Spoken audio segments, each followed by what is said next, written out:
Y gracias a Dios, hoy es lunes. Sea usted bienvenido a este tercer segmento de su programa de tendencias número 586. Hoy lunes 24 de mayo le saluda Ángel Mejía en este tercer segmento que ha sido muy habitual tener esta conversación con Mauricio Álvarez y con Sergio Herrarte. Mauricio, bienvenido al tercer segmento de tendencias. Hola Agner y buenas tardes a todos nuestros amigos, a todos los amigos que nos acompañan en las tardes de los lunes, a mediodía los sábados. La verdad que siempre es un gusto compartir con todos y fíjate que sí, tenés razón que este segmento se ha vuelto interesante, agradable, un momento agradable de conversar de cosas diferentes, ¿verdad? O sea, los libros, aunque son temas, digamos, familiar, con los que estamos muy familiarizados en el trabajo, en la empresa, nos traen nuevas cosas y nuevas ideas y nos han hecho como pensar de una manera diferente. Así que ha sido un segmento súper enriquecedor, sería la palabra adecuada, creo yo. Muy bonitos libros los que hemos seleccionado. Bueno, a nosotros nos han gustado muchísimo y si usted quiere recomendarnos alguno para discutir a partir de la próxima semana, que ya terminaremos el libro de Hablando con extraños de Malcolm Gladwell, bienvenidas sus sugerencias, sus recomendaciones al 5995-1111, 5995-1111, que es la vía directa del WhatsApp de Tendencias. Mauricio, en el primer segmento hablamos con Juan Fernando Campos. Gracias a Dios es lunes, pero no me gusta la U. Quiero trabajar, quiero hacer dinero. ¿Cuál sería tu recomendación de ese tema? Mira, eso es un tema casi que te diría yo para hacer un programa, ¿verdad? Claro. Es bien interesante lo que está pasando ahora con los jóvenes. Entiendo incluso que hay algunos colegios que están utilizando alguna metodología para incentivar a los jóvenes a que se tiren, perdón la palabra, a que tiendan al emprendimiento desde ya, antes de pasar por la universidad. Y te soy sincero, fíjate que hace poquito me visitaron un par de jóvenes que venían de estos colegios y fue interesante porque según yo que la reunión iba a ser para que yo les contara acerca de como qué universidad podría ser un buen perfil para ellos, pero me salieron con el reto de no, mira, nosotros no queremos ir a la U y me plantearon muchas ya de sus ideas, de sus casos de negocio, de lo que estaban pensando y de cosas que habían adelantado. Mira, siendo un profesor universitario, obviamente mi opinión va a tender a recibir la educación formal.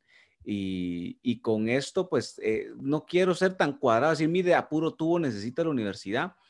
Yo sí me atrevería a decir que vale la pena si usted está inquieto y no quiere ir a la universidad, no le ve el valor agregado todavía, pues que haga el intento. Hay algunos que han tenido éxito. Lo interesante cuando han tenido éxito es que adelante se dan cuenta que la universidad, que los conocimientos, el conocimiento es una herramienta y la universidad es un buen lugar para recibirlo, para aprender a utilizar esas herramientas. Entonces, más adelante probablemente puedan ir a buscar algo muy específico o con más experiencia sobre su carrera, sobre la carrera, sobre los estudios o el conocimiento que desean obtener. Entonces, me atrevería a decir yo que si tienen la plataforma, si tienen los recursos, prueben.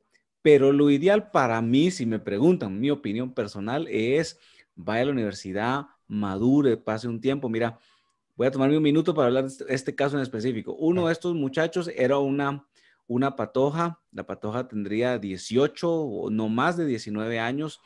Y yo le preguntaba, mira, vas a toparte. Asumamos que tenés éxito, le dije. Asumamos que tenés éxito y que ya tenés tu empresa, en un año tenés una empresa con 20, 30 personas y estás haciendo negocios, tenés ventas, tenés gastos y costos administrativos, etcétera. Va. Dentro de ese personal, supone, tenés una persona que está embarazada y entonces vas a lidiar con un cambio de humor, vas a lidiar con un cambio de personalidad, tienes que lidiar con feriado, no feriados, ¿cómo se llama? Con los permisos. Entonces, a esta edad tú pensás que debieras estar en eso cuando pudieras estar en la universidad adquiriendo conocimientos en los que luego puedes capitalizar. Entonces, pues no me dio la razón, pero sí, por lo menos la dejé meditando y ese es solo un ejemplo de una situación que en los trabajos se viven y que requieren cierta madurez. Entonces, pues si son muy jóvenes y están en esta edad donde apenas están saliendo del colegio, mi recomendación formal es vayan a la universidad, tómense unos años para madurar, para adquirir conocimiento, que eso se trata de la universidad, y, y conocer sobre el medio, ¿verdad? Conocer sobre los medios en los que se van moviendo. Y en Guatemala hay mucho del sistema le permite a una persona poder hacer las dos cosas, estudiar y empezar a emprender o trabajar y ayudarse a sí mismo para sacar los estudios. Entonces, una pregunta súper interesante que me encantaría tomar un segmento completo, un programa para hablar de estos temas. Bueno, y si usted quiere que sigamos hablando de este tema, porque lo hacemos en la parte introductoria nada más del programa, porque el segundo segmento, de hecho, fue básicamente de esto, conversando con Sheila Divas de Ávila y con Luisa Morales, qué herramientas para buscar trabajo hay, es decir, las herramientas digitales, los portales de Internet, qué opciones hay para buscar trabajo, recomendaciones de personas que están dedicadas full time en contratar talento humano. Si usted quiere volver a escuchar este segmento, hágalo a través de el día sábado, la 99.7 FM, 11:30 de la mañana a 1 de la tarde, o bien a través del podcast que lo encontrará en Spotify o en iTunes con el nombre Podcast Tendencias, o bien a través de Facebook y también de YouTube. Puede volver a escuchar este contenido interesante. Como repito, segundo segmento estuvimos hablando cabalmente de eso, ¿no? De cómo buscar empleo. Y en ese tercer segmento nos corresponde ya prácticamente la parte casi final de este libro de Hablando con extraños de Malcolm Gladwell, capítulo 9 y capítulo 10. Y aquí, bueno, el capítulo 9, teníamos una conversación con Mauricio, es un poco complejo, ¿no? Digamos, el libro habla de personas terroristas, que son capturados por, digamos, el gobierno de Estados Unidos y entonces forzados a hablar. Entonces, y ahí se desata un tema de que los también soldados americanos tienen que pasar, algunos, ¿verdad? Dependiendo de qué unidad están trabajando, en un entrenamiento para qué harían para si les tocara ser sometidos a un tema de interrogatorio y sometidos a tortura incluso. Entonces, y se desprende una conclusión, y la conclusión es, si fuéramos así, sometidos a un nivel de estrés de esa manera, nos olvidaríamos de ciertas cosas, inventaríamos ciertas cosas. Lo que quiere decirle es que sometido a un estrés muy grande, pensémoslo no, en conceptos de trabajo, en conceptos de mucho que hacer, de muchas cotizaciones, muchas facturas, muchas cuentas por pagar, que puede ser que hay cosas que no conectamos adecuadamente y que estemos hablando o teniendo una narrativa que no es cierta, no porque querramos, sino porque ese estrés nos hace olvidar ciertos detalles, y por ahí sería más o menos mi conclusión. Mauricio, también es algo que estuvimos conversando contigo. ¿Qué pensás de este tema? Y fíjate que ha sido estos últimos dos capítulos también nos sacan como de esa, yo creo que nos ha sacado el libro en general nos ha sacado como de cierta zona de confort. Uno lee el libro, conoce algunos casos, se relaciona con algunas cosas que los libros van enseñando, y como uno se siente, entonces se siente uno muy familiarizado, pero en este caso nos ha sacado de eso y nos ha hecho meditar mucho. Para poderlos comprender, incluso regresé un poco a comprender el contexto del libro, fíjate, y el libro básicamente tiene dos corrientes, una que habla de la comunicación humana y del comportamiento humano, es decir, que lo que trata el libro es de darnos herramientas para mejorar esa comunicación y comprender el comportamiento, de tal forma que podamos entendernos mejor entre personas, porque lo interesante es, precisamente se llama Talking to Strangers o hablando con extraños, porque normalmente no nos conocemos con las personas.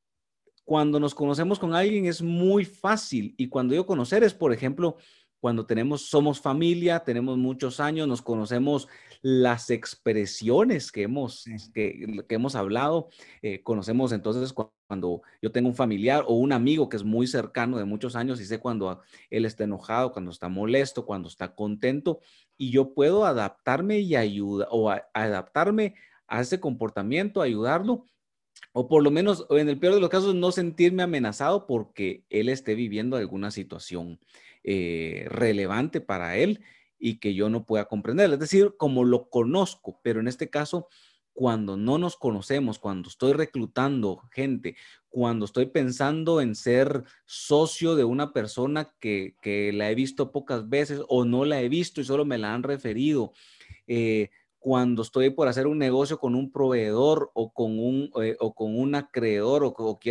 o soy un profesor universitario y me vienen todos esos alumnos, ¿qué idea me formo yo de estas personas? Entonces, este libro nos da esas herramientas y en estos capítulos, tal vez mi conclusión, como la parte general, como lo he visto, nos da como la tercera pieza de este rompecabezas, que es entender el contexto en el que se mueven las personas. Tenemos como esa tendencia lo que hablábamos, el sesgo de la verdad. O sea, es más fácil pensar que me están diciendo la verdad. Eso tiendo porque me evita conflicto y me evita más problemas, pero me pueden estar engañando. Por el otro lado, pues me es más fácil pensar que la persona, lo que yo miro por fuera, es lo que está sintiendo por dentro. Entonces, pues también, ¿verdad? Ese caso de Madoff, fíjate que lo he leído un par de veces más, con más detalle, porque es impresionante cómo lo están siguiendo y ya lo van cerca, pero cuando lo conocen, o sea, le ven la pinta al tipo y dicen, no, es imposible, este no tiene cara de estafador, no puede estarnos engañando. Entonces, tenemos esas dos piezas y ahora viene una más. Es que también hay un contexto en el que nos movemos, ¿sí? Y es donde habla, por ejemplo, imagínate un capítulo que te habla de que si es extraño es un terrorista. Y entonces nos hablan de las enhanced, ¿cómo se llama? Los métodos de interrogación mejorados. Así es. Que esa es una forma como le titularon en Estados Unidos, pero realmente eran prácticas de tortura.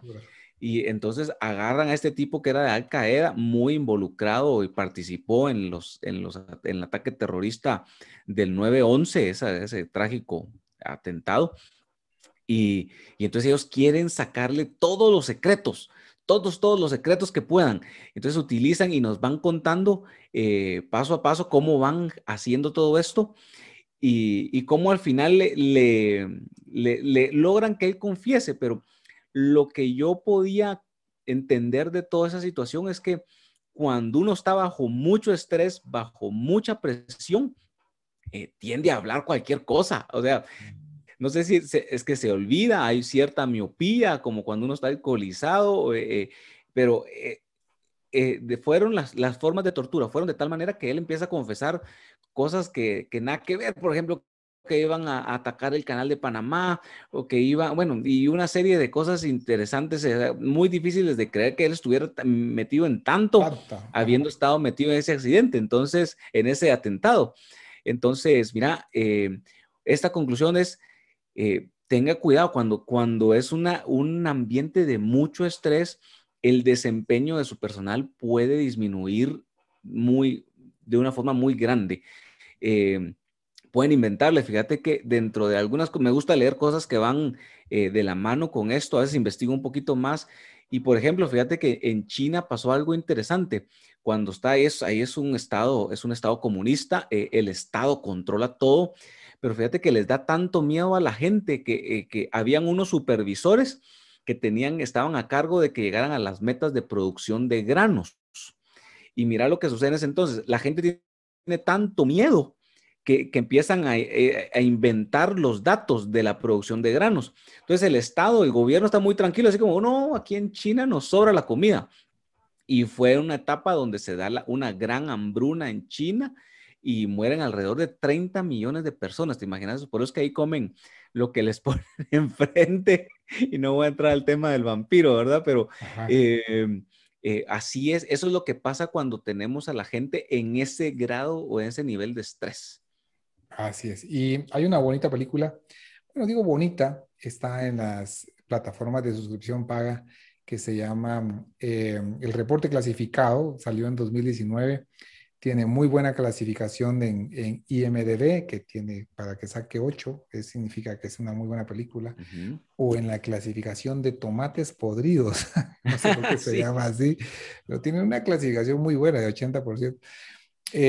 Sin embargo, bueno, se refleja eso, ¿no? Cómo se hacía ese método de presión, de tortura y cómo, no sé, si para poder sacar la verdad a una persona que hizo mal se debieran de utilizar formas así malas igual. Entonces aquí hay un dilema ético. Sin embargo, si dejáramos una conclusión sería, tenga cuidado si está su gente sometida a mucha presión, puede ser Ujú. que sin quererlo puedan decir cosas que no son porque están sometidos a una presión extrema. Y el siguiente capítulo es todavía un... Fíjate, solo déjame, ¿Ah? déjame agregar algo ahí. Y es el tema, yo estaría, ahora he entendido, fíjate, algo que debería ocuparle a los empresarios, a los jefes, es velar que su personal esté durmiendo bien, porque uno de Cierto. los, en este caso, digamos, dentro de los sistemas de interrogación, una de las acciones más importantes es que evitaban que esta persona durmiera. Entonces quiere decir que cuando tenemos gente que está durmiendo poco, el riesgo a esto, a que puedan tronar y puedan perder el control del manejo de lo que están haciendo dentro de la empresa es muy alto. Y es una buena recomendación. Duerma bien, amigo oyente. Ujú. Duerma bien, eso liberará su tensión, su presión. Y si no tiene la capacidad de dormir lo suficiente, revise sus hábitos antes de dormir, ¿no? Ujú. Deje su teléfono lejos de su cuarto, de su mesita de noche o la televisión apáguela antes, por lo menos un par de horas. Lea algo, tal vez, pero póngale mucha atención, tenga cuidado con la escena para poder dormir adecuadamente. Y el siguiente capítulo, digo, bueno, si este capítulo fue diferente, extraño, este siguiente fue todavía más. Y le hacemos una pregunta a nuestros oyentes. Si la gente se suicida tirándose del puente del incienso y usted le pone una pared al puente del incienso para evitar que la gente se tire, ¿usted cree que se reduciría la tasa general de suicidios? O bien el suicida que no se pudo tirar del puente del incienso porque hay una pared, va a buscar otro puente, va a buscar el puente Belice, va a buscar otro puente para tirarse. ¿Qué cree usted? ¿Cuál fue la respuesta, mi querido Mau? Un estudio, mira, el estudio es súper interesante también. El capítulo también nos reta a pensar en nuevas cosas. Y fíjate que el estudio dice, habla de dos tipos de comportamiento. Déjame entrar un poquito en ese tema. Ujú. Habla de un comportamiento que se llama displacement o... Ay, se me fue cómo se llama en español. Déjeme ver si lo traduje. Yo creo que es desplazamiento Ah, y la otra, desplazamiento, perdón, ajá, sí, desplazamiento, displacement, y el otro es coupling, que significa acoplamiento. acoplamiento. Ajá. Entonces, a través de los análisis que se han hecho, que se hicieron del comportamiento de las personas que se han suicidado y de los cambios que se dieron en las condiciones bajo las que se suicidaban, se determinó que la mayoría de suicidas son del comportamiento de acoplarse, del acoplamiento. ¿Qué significa esto? Cuando pensamos que la gente busque, por ejemplo, cuando las autoridades pensaban, en este caso como el que hablabas, y pasó en San Francisco, en el Golden Gate, las autoridades pensaban que cuando la gente empezó a ir al puente a tirarse, que la gente de todos modos iba a suicidar, que de todos modos si no se tiraba ahí, se iba a tirar en otro Al otro lado. lado. El estudio lo que decía es todo lo contrario, decía, si usted pone una barrera ahí, entonces va a evitar que mucha gente se suicide. Pero las autoridades no lo creyeron. Entonces las autoridades creían la otra tesis. Decían, no, mire, ellos de todos modos se van a tirar. Entonces pasaron 80 años para que tomaran una decisión y pudieran hacer algo al respecto. Entonces pasaron alrededor de 1,500 personas tirándose por ahí. Tenemos el caso en Inglaterra. En Londres pasaba algo similar con el tema del gas. y la gente se suicidaba, entiendo yo por la forma como lo describían, que metían la cabeza dentro del horno, Claro. prendían la llave y ahí aspiraban el gas y con eso morían. Los ingleses al ver esto tomaron la decisión de cambiar y de mudarse a otro tipo, al gas natural, que tiene otras características. ¿Y qué hizo eso? O sea, se ve en la gráfica cómo los suicidios se bajan un montón, porque la gente se acopla a la forma. Entonces, si ya no estaba la forma para poderse suicidar de esa manera, eso empieza a determinar y los ingleses hacen ese cambio y evitan así, pues, como lo podemos ver en ese estudio, muchas muertes y lograron con eso mejorar, pues, la calidad de vida también de las personas. Y aquí viene una gran pregunta. ¿Y qué tiene que ver eso con hablar con extraños? Solo voy a hacer otro comentario. ¿Qué Ajá. tanto influye en nuestro comportamiento delictivo dependiendo del ambiente que vivimos?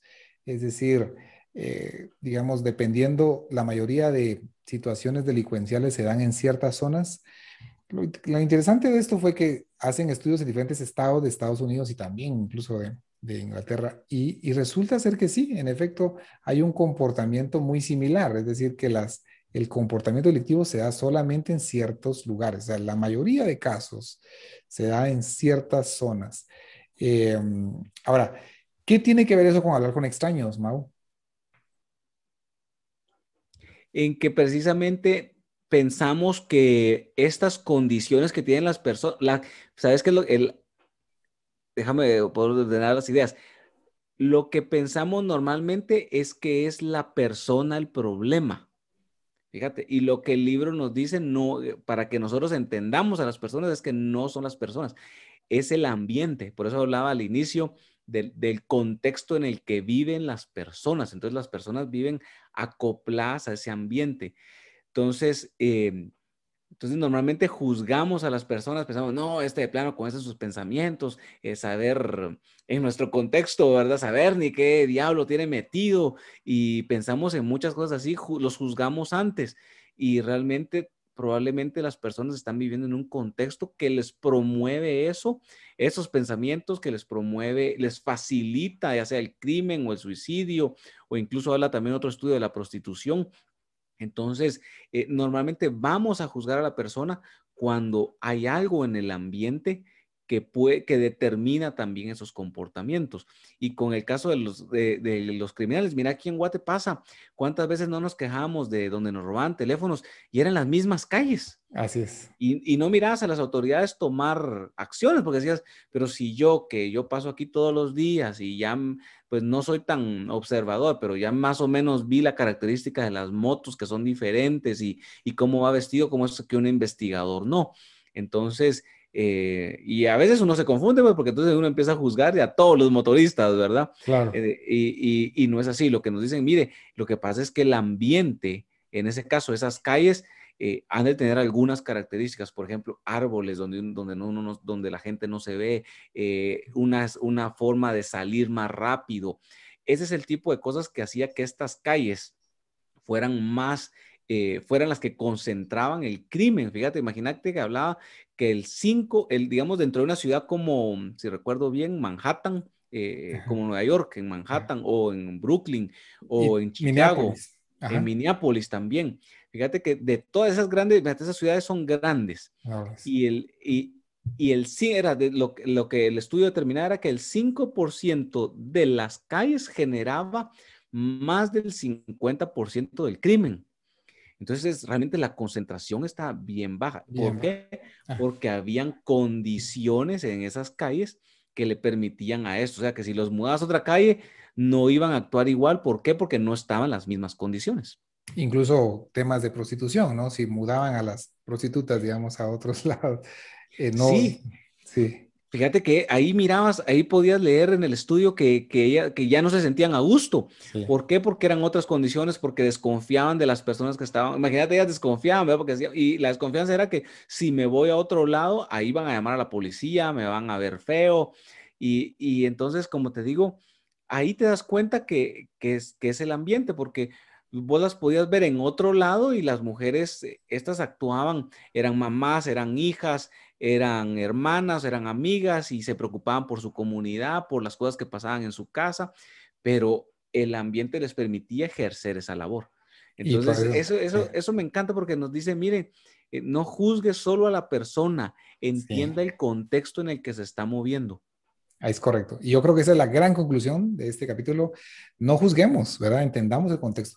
Y yo creo que por eso tiene tanto sentido esfuerzos como la Embajada Zona 18, ¿verdad? Que también lo entrevistamos aquí en Tendencias hace algún tiempo, o como lo que hace Casa de Alfarero en el relleno sanitario de la zona 3, donde hay ambientes seguros, ¿no? Donde la gente llega, tiene computadoras, tiene lugares para poder hacer, bueno, chequeos médicos y hacer su currículum y poder, creo que tiene tanto sentido en todos esos lugares. Y yo creo que una conclusión es ponga atención al ambiente no solamente suyo, sino también de las personas con las que usted tiene relación, entonces entienda bien el ambiente y también eh, apoyemos en relación a generar ambientes saludables. Yo creo que es una bonita conclusión. Se nos acabó el tiempo, mi querido Mau. Ah, qué rápido. Conclusiones finales, nos quedan 2 capítulos para la siguiente semana y ya con eso terminamos este libro. Una vez más, si usted quiere recomendarnos algún libro, yo he escuchado varias recomendaciones, pero si usted tiene algo, una inquietud, alguna sugerencia, mándenosla también al 599-511 y así la tomaremos en cuenta y la platicaremos la próxima semana para ver cuál de esos libros podemos leer, si es un tema de comercial, un tema de mercadeo, un tema de... Este fue de investigación social, ¿no? De cómo hablar Así con es. extraños, pero díganos usted qué le gustaría leer. Conclusiones finales, Mau. Mira, tremendo. Y sí, miren, nos encanta, solo quería agregar que nos encanta leerlos y escuchar sus sugerencias y las tomamos en cuenta y las platicamos, así que háganoslas llegar. Mira, para terminar, sobre estos 2 capítulos, entendamos el contexto de las personas, no las prejuzguemos solo porque sí. Y también cuando entre más a veces más necios nos pongamos en querer conocer los secretos de los extraños, cuando no los conocemos, ellos se vuelven más evasivos, ¿sí? Es más difícil. Entonces, vaya poco a poco, conózcalos, déjelos sentir también, déjelos estar en un ambiente cómodo, sin tanta presión en algunos momentos y puede conseguir mejores resultados. Excelente. Bueno, la próxima semana es nuestro último programa del mes de mayo, lunes 31 de mayo, así de que no se lo pierda. Estaremos ya finalizando mayo con también este libro de Hablando con extraños. Mientras tanto, bendecimos semana. Gracias a Dios es lunes. Bendecimos todo lo que usted emprenda y lo esperamos aquí el próximo lunes en su programa número 587, lunes 31 de mayo. Dios lo bendiga grandemente.